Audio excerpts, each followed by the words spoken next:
আচ্ছা না, তুমি আমাকে একটা কথা বলো তো ভাইয়া, কি তুমি বাটাতে চাকরি করো, ভালো একটা জব করতে পারো না? কি করবো ভাই, আমার বাপ মা তো ছোটবেলা থেকে ভালো করে লেখাপড়া শিখায় নাই। বাটার চাকরি না করে তাহলে কি চাকরি করবো বলেন? যদি ভাই আমি লেখাপড়া জানতাম তাহলে কি আমি বাটে কাজ করতাম, তাহলে একটা ভালো একটি চাকরি করতাম।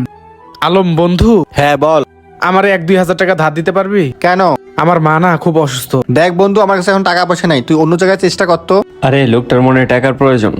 আরে ভাই, আমি সবার কাছে খুঁজছিলাম, পাই নাই, এজন্য আমি তোরে বললাম। ও আচ্ছা, তাহলে এই ঘটনা, সমস্যা নাই, টেনশন করো না তুমি।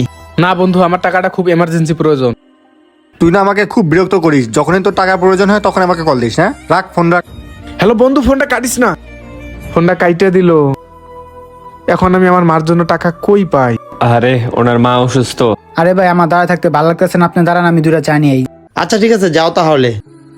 কিছুই ভাল লাগতেছে না, কি যে করি, মাথা মুতা ঘুরতাছে। এখন 2-3 হাজার টাকা পাইলে আমার খুব ভালো হইতো। ধুৎ, কেমন ছিলাম, মার জন্য আমি ওষুধ কিনতে পারবো না।